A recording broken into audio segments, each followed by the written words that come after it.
이 2달 동안 여러분들과 함께 신앙생활을 하면서 여러분들이 정말 다들 기쁨으로 섬기시고 정말 하나님의 영광을 위해서 헌신하는 그 섬기는 그런 모습들을 보면서 정말 많이 도전받기도 하고 또 이러한 분들과 함께 신앙생활을 할 수 있다는 것에 너무나 감사를 했습니다.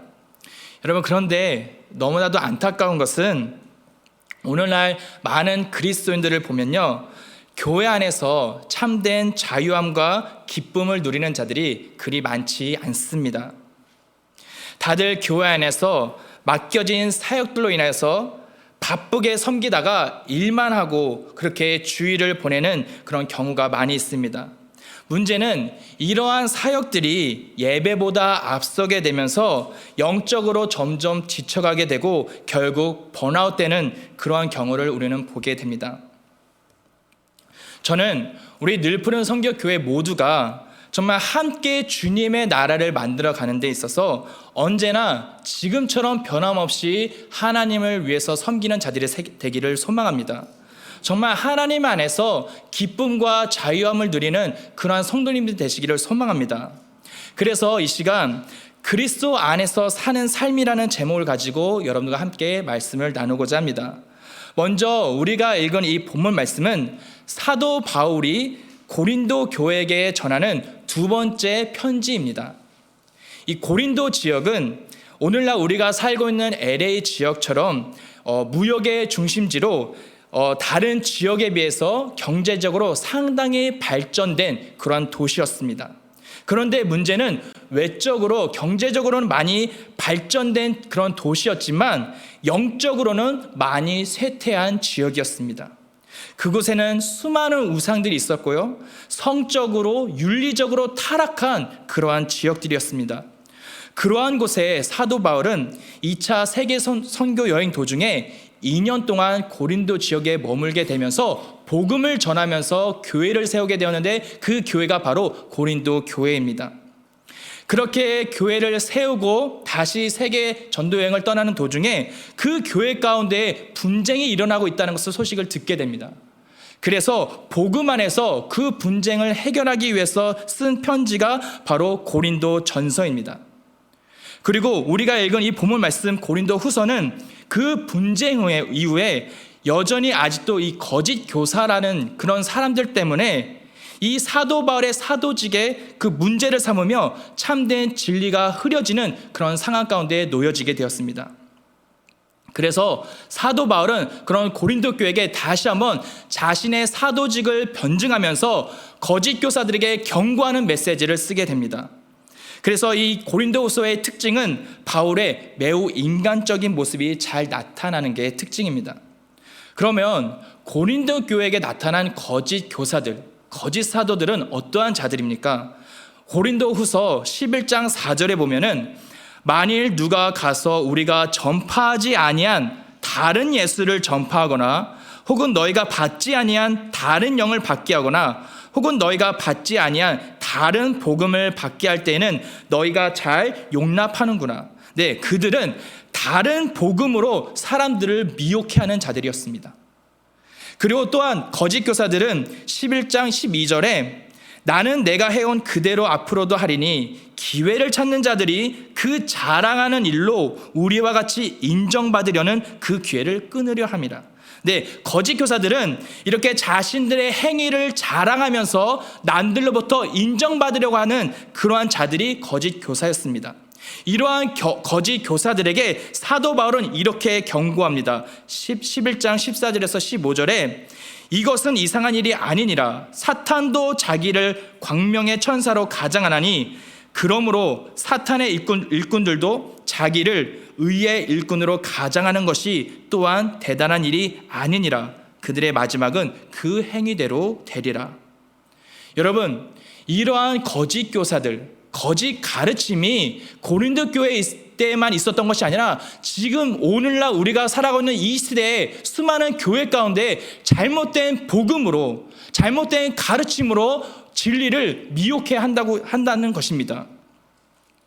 수많은 교회가 행위적 신앙생활을 강조합니다. 즉 교회에서 섬김과 봉사만을 강조합니다.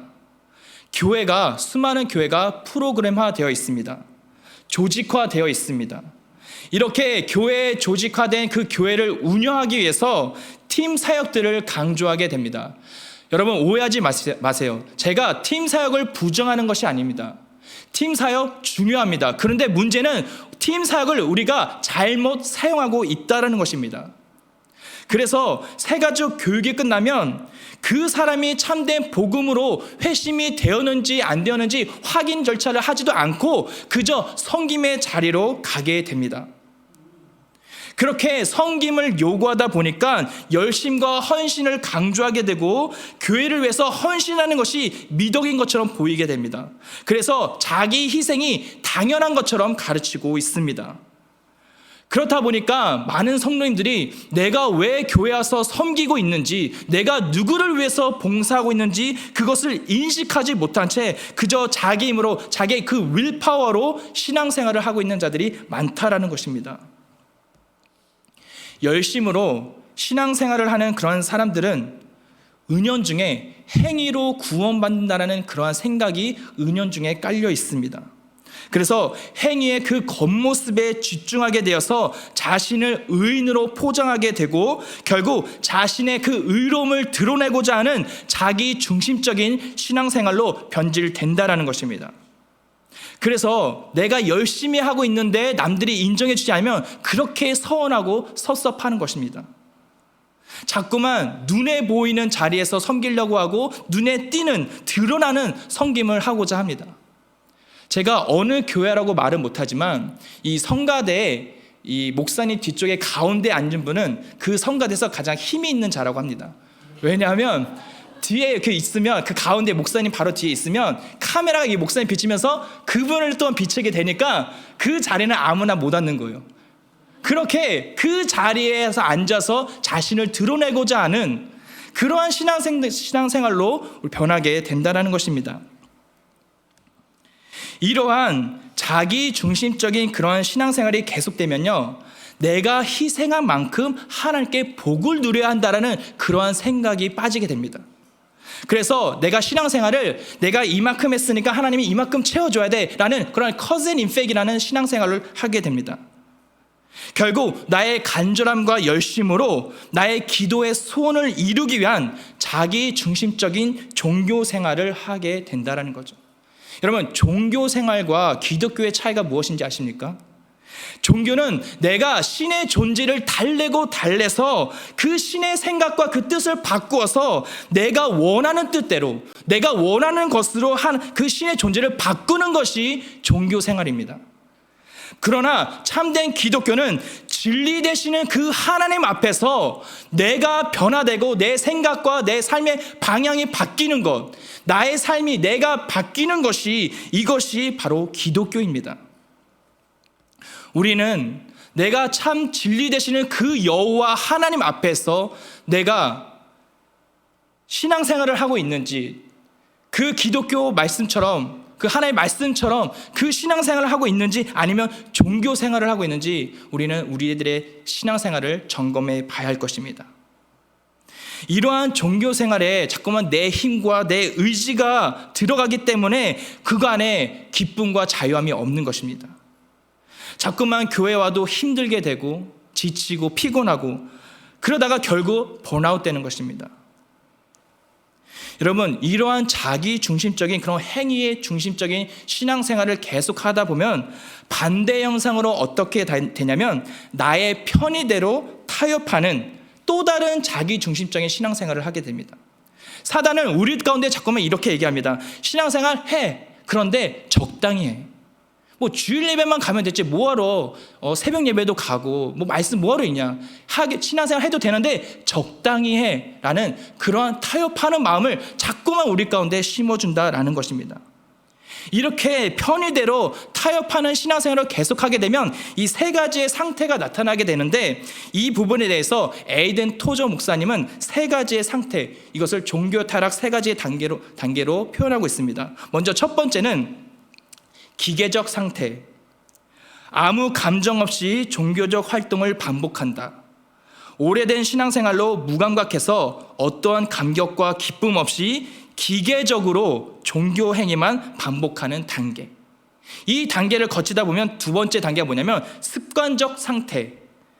오래된 기계적인 신앙생활로 아무런 감정이 없기 때문에 의식 없이 찬양을 부르며 찬양의 가사를 의미 없이 생각 없이 부르고 기도할 때도 그냥 눈만 감고 다른 생각하는, 그래서 자신의 영혼이 죽어감에도 불구하고 그렇게 공동체에 악한 영향을 미치고 있는데도 불구하고 분별력 없이 습관적으로 행동하는 이 단계가 바로 습관적 상태입니다. 그리고 마지막으로 부패한 단계. 이것은 이제 더 이상 좋은 것을 예견할 수 있는 그런 능력이나 어떠한 성장을 향한 소망이 결여되어 있어서 기대가 없고 영적으로 굉장히 메말라 있는 상태를 말합니다. 이러한 단계 속에서 나타나는 죄악들이 있는데 그 죄악이 뭐냐면 내 의를 드러나게 되는 자기 중심적인 신앙생활이고, 두 번째로는 자기의 기준으로 남을 판단하게 됩니다. 그리고 바리새인들처럼 형식에 매여서 겉모습과 거칠에만 집중하게 되는 외식하는 자, 그것으로 자기를 만족하게 되는 그러한 상태로 빠지게 된다는 것입니다. 이렇게 잘못된 복음으로 인해서 수많은 사람들이 내가 중심이 되어서 내 의를 드러나게 되는 그런 행위적인 율법적인 그런 신앙생활로 변질될 뿐만 아니라 반면에 내 편의대로 타협하게 되는 그러한 신앙으로 기계적이고 습관적이고 부패하게 되는 신앙생활을 하고 있는 그러한 자들이 여전히 우리 가운데 있다라는 것입니다. 이렇게 사단은 우는 사자와 같이 자꾸만 교묘하게 우리를 넘어뜨리려 하고 있습니다. 여러분, 그렇다면 어떻게 참된 진리 안에서 우리는 신앙생활을 할 수 있습니까? 이에 대해서 사도 바울은 우리들 가운데 이렇게 선포하고 있습니다. 우리 10절 우리 본문 말씀입니다. 그런즉 누구든지 그리스도 안에 있으면 새로운 피조물이라, 이전 것은 지나갔으니 보라 새 것이 되었도다. 사도 바울은 누구든지 그리스도 안에 있으면 새로운 피조물이다 라고 선언하고 있습니다.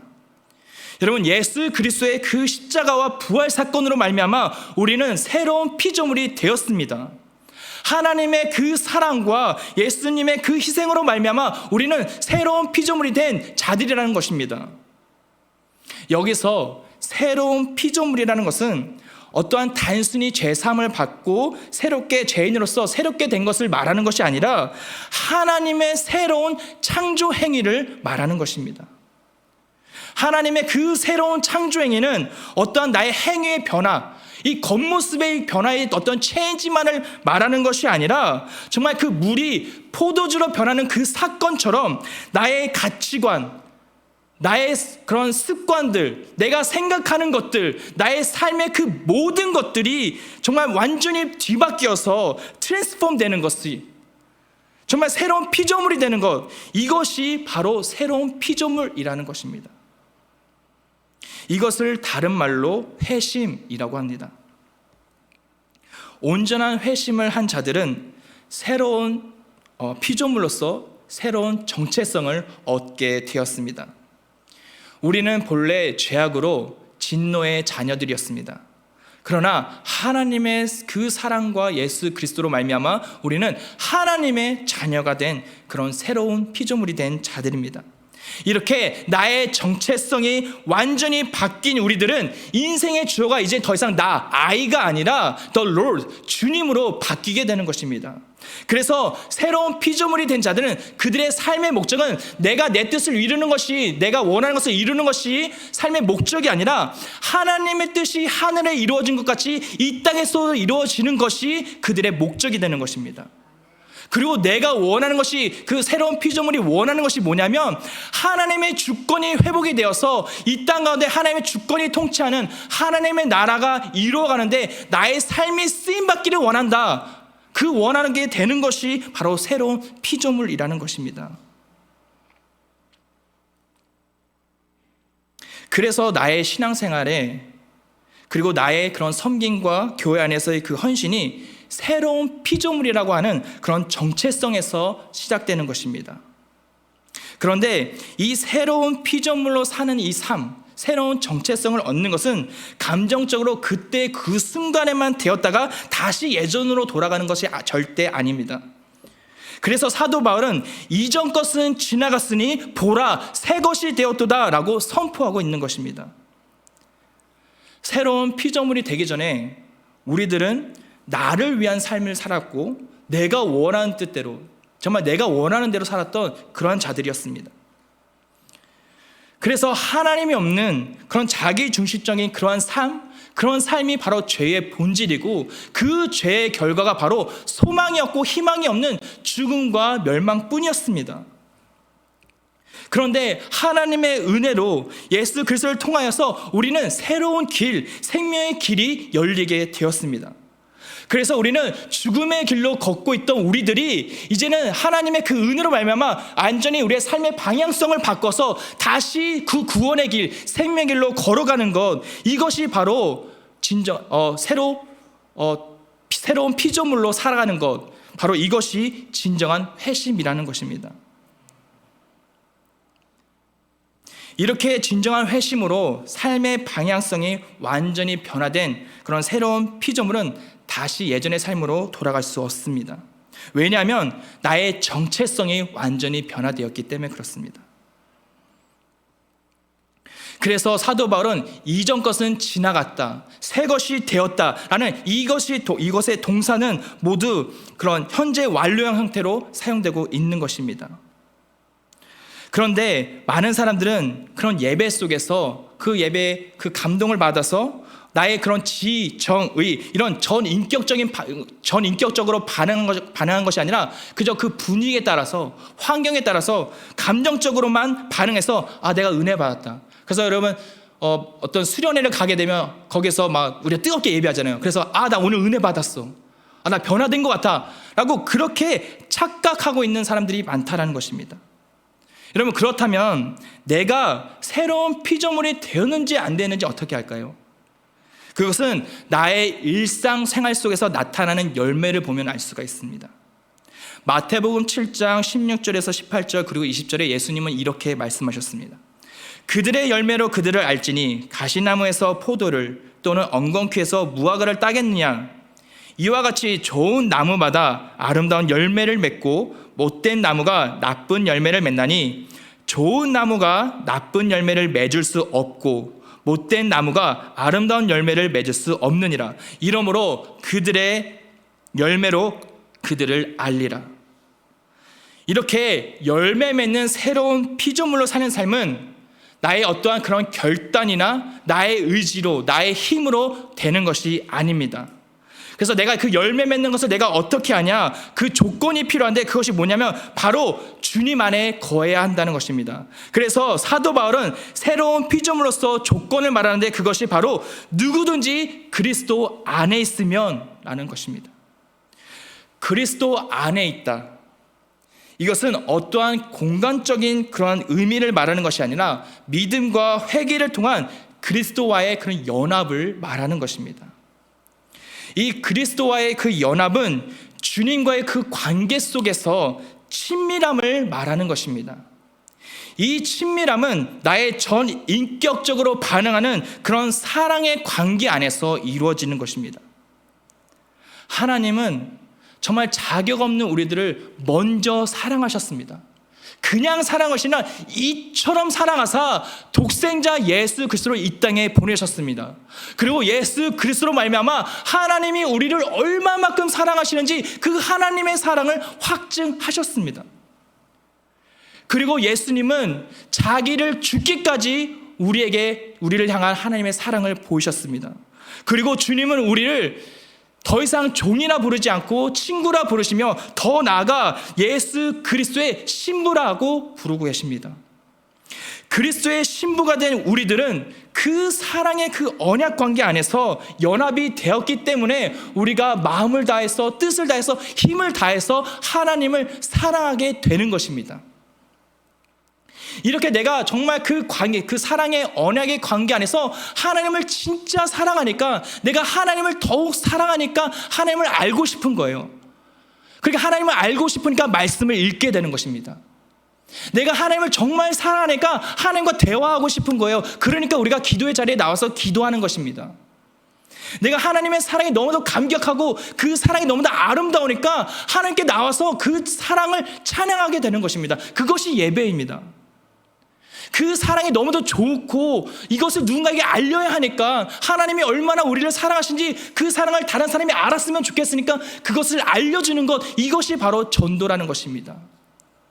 남들이 하라고 하니까, 목사님이 하라고 하니까 억지로, 내가 맡겨진 직분 때문에 억지로 쥐어짜듯이 하는 것이 아니라 하나님을 정말 사랑해서 나타나는 것, 이런 것이 바로 신앙생활이라는 것입니다. 이렇게 내가 그리스도 안에 있을 때에 그 사랑의 그 언약 관계에 있을 때 새로운 피조물로서 참된 그리스도인은, 새로운 피조물은 더 이상 신앙생활이 doing으로 하는 것이 아니라 being으로 하게 되는 것입니다. 이렇게 우리가 주님 안에 있을 때에 being으로 신앙생활을 하게 되면서 그때 그 삶에 열매 맺는 삶을 살게 됩니다. 이제 말씀을 맺겠습니다. 오늘날 많은 교인들은 주어진 교회 그 시스템 안에서 참된 자유함과 기쁨 없이 살아가는 자들이 너무나 많이 있습니다. 그들은 자신이 정말 진정으로 내가 회심을 했는지 안 했는지 그것도 모르는 채 그저 나의 힘과 나의 의지로 쥐어짜듯이 섬기고 봉사하면서 결국 지쳐가고 있습니다. 그리고 결국 번아웃 되어가는 자들을 우리는 쉽게 볼 수가 있습니다. 그 열심이 결국 나의 중심적인 그런 신앙생활이 되어서 내 헌신만큼 복을 누려야 한다는 그런 기복신앙으로 변질됩니다. 뿐만 아니라 반대의 현상으로 너무 지쳐서 이제는 좀 내 원하는 대로 이제는 적당히 하고자 하는 그런 타협하는 신앙생활로 변질되기도 합니다. 이러한 자들 가운데, 이러한 교회들 가운데 사도 바울은 오늘 말씀으로 참된 진리를 선포하고 있습니다. 그런즉 누구든지 그리스도 안에 있으면 새로운 피조물이라, 이전 것은 지나갔으니 보라 새 것이 되었도다. 예수 그리스도와의 그 사랑의 언약 관계 안에서 연합이 된 우리들은 새로운 피조물이 되었습니다. 새로운 피조물인 참된 그리스도인들은 자기 중심적인 그 삶에서 하나님 중심의 삶으로 변화된 삶을 살아가게 됩니다.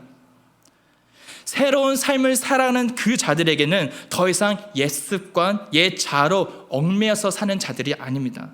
물론 내가 그리스도와 함께 십자가에서 죽어 나의 옛 모습이 죽고 그리스도와 함께 새 사람으로 부활한 삶을 살아가게 되지만 여전히 우리는 불완전해서 상황에 넘어지기도 합니다. 관계 때문에 상처받기도 합니다. 그러나 그럼에도 불구하고 우리는 다시 복음으로 돌아갈 것입니다. 다시 복음으로 돌아와 하나님의 은혜를 붙들고 나를 사랑하사 나를 위하여서 죽기까지 그 죄를 담당하신 예수 그리스도를 믿는 그 믿음 안에서 사는 삶, 이것이 새로운 정체성으로 사는 것이고 이것이 바로 그리스도 안에서 사는 삶인 것입니다. 요한복음 15장 4절 5절에 주님은 이렇게 말씀하셨습니다. 내 안에 거하라. 나도 너희 안에 거하리라. 가지가 포도나무에 붙어있지 아니하면 스스로 열매를 맺을 수 없음같이 너희도 내 안에 있지 아니면 그리하리라. 나는 포도나무요 너희는 가지라. 그가 내 안에 내가 그 안에 거하면 사람이 열매를 많이 맺나니 나를 떠나서는 너희가 아무것도 할 수 없음이라. 여러분, 하나님께서는 우리들 가운데에 내 안에 거하라 라고 말씀하십니다. 여러분, 신앙생활 하는 데 있어서 여러분 지쳐가고 있습니까? 자꾸만 기계적으로 습관적으로 이제 어떠한 감정 없이 신앙생활하고 있습니까? 여러분, 잊지 마십시오. 하나님은 우리를 새로운 피조물로 만들어 주셨습니다. 예수 그리스도의 사랑과 그 십자가의 그 사랑과 부활로 말미암아 우리는 이미 새로운 피조물이 된 자들입니다. 그러한 자들이 주님 안에 있을 때에 비로소 우리는 참된 기쁨과 자유함을 누리게 됩니다. 새로운 정체성 안에서 내가 하나님의 자녀이기 때문에 하나님을 너무나도 사랑해서 하나님과 연합되었기 때문에 그래서 너무나도 기뻐서 신앙생활을 하게 되는 것입니다. 억지로 하는 것이 아니라. 저는 우리 사랑하는 성결교회가 모두가, 늘푸른 성결교회 모두가 이러한 자들이 되기를 소망합니다. 새로운 피조물로서 정말 하나님 안에서 내가 기쁘고 즐거워서 하나님을 찬양하게 되고 하나님의 그 성품을 여러분 삶 가운데 드러나게 되는 그런 열매 맺는 삶을 살아가는 그러한 자들이 되시기를 소망합니다. 우리 이 시간 함께 나의 안에 거하라 함께 찬양하면서 우리 기도로 나아갔으면 좋겠습니다. 우리 함께 나의 안에 거하라 찬양하도록 하겠습니다. 나의 안에 거하라, 나의 안에 거하라.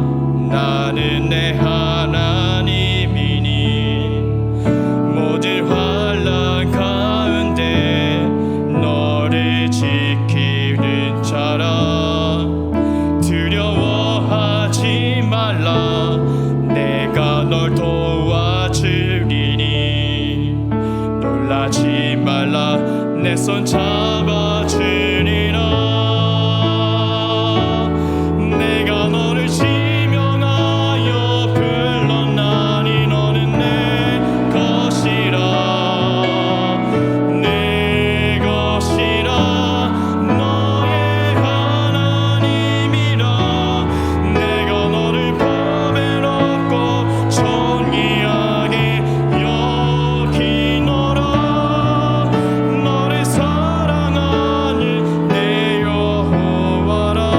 다시 한번 고백하겠습니다. 나의 안에 거하라. 나는 내 하나님이니 모든 환난 가운데 너를 지키는 자. 두려워하지 말라. 워하지 내가 널 도와주리니. 놀라지 말라, 내 손 잡아주리라. 아멘. 내가 너를 지명하여 불렀나니 너는 내 것이라. 아멘.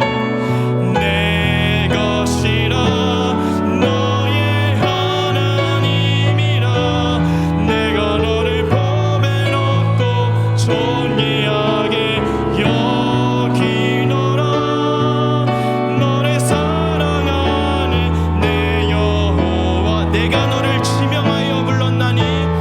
내가 너를 지명하여 불렀나니 너는 내 것이라. 아멘. 내 것이라. 너의 하나님이라. 내가 너를 보배롭고 존귀하게 여기노라. 너를 사랑하는 내 여호와라. 그렇습니다. 여러분, 우리가 비록 상황 가운데 넘어지고 그 관계 때문에 깨어짐 속에 상처를 받을지언정 우리는 이미 하나님의 소유된 백성입니다. 하나님, 내가 너를 지명하여 불렀나니 너는 내 것이다 라고 말씀하셨습니다. 우리는 하나님의 자녀가 되었습니다.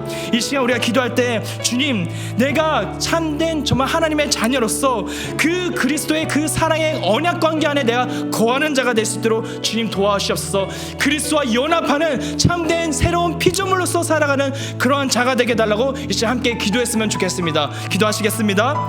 사랑하며 충만하신 하나님 아버지, 감사드립니다. 하나님, 저희들은 너무도 부족하고 연약한 자들인데, 아무도 보잘것없는 자들이었는데 하나님 먼저 우리를 사랑하시고 우리를 부르셔서 나를 지명하고 부르셔서 하나님의 자녀로 삼아주셨습니다.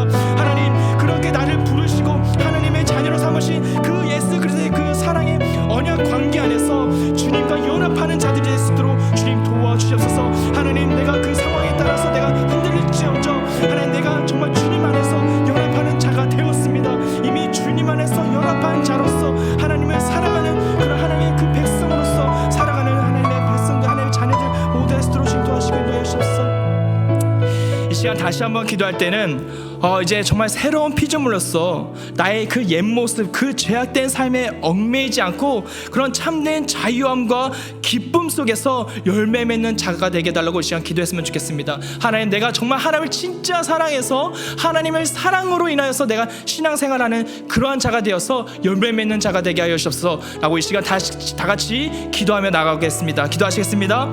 사랑 안에 충만하신 하나님 아버지, 그렇습니다. 하나님, 우리가 때론 연약하고 여전히 불완전한 존재로서 하나님 넘어질 수 있습니다. 깨어질 수 있습니다. 하나님, 좌절하고 낭망할 수 있습니다. 그러나 하나님, 내가 이미 하나님의 자녀라는 그 정체성을 잃지 않게 하여 주옵소서. 하나님, 내가 새로운 피조물이 되었다는 것을 하나님 잊지 않게 하여 주옵소서. 그래서 하나님, 더 이상 나의 죄악된 모습에 얽매이지 않고 그런 사단의 속임에 하나님 그 게임에 넘어가지 않고 오직 주님 안에서 참된 자유함과 기쁨을 누릴 수 있는 자들이 되게 하여 주옵소서. 그래서 그 자유함과 기쁨 속에서 열매 맺는 자들이 되기를 소망합니다. 주님, 그렇게 하나님 예배할 수 있도록 주옵소서. 은혜와 사랑에 충만하신 주 여호와 하나님 아버지, 너무나 감사합니다. 저희들이 무엇이 간데, 저희들 잘난 거 아무것도 없는데 어떻게 우리를 그렇게까지 사랑하셨습니까? 어떻게 그렇게 자기를 희생하면서까지 우리를 사랑하셨는지요. 하나님, 그 사랑 때문에 우리들은 하나님의 자녀라고 하는 새로운 피조물이 되었습니다. 나의 정체성이 정말 진노의 자녀에서 하나님의 자녀로 변화된, 완전히 바뀌어버린 새로운 창조물이 되었습니다. 하나님, 우리가 새로운 정체성으로, 새로운 피조물로서 더 이상 내 죄악된 모습에 얽매이지 않게 하여 주옵소서. 억지로 내가 쥐어짜듯이 내 힘으로 내 의지대로 신앙생활하는 그런 거짓된 삶을 살아가지 않게 하여 주옵소서. 주님, 내가 주님 앞에서 거짓말하기 싫습니다. 내가 거짓된 모습으로 주님을 속이고 싶지 않습니다.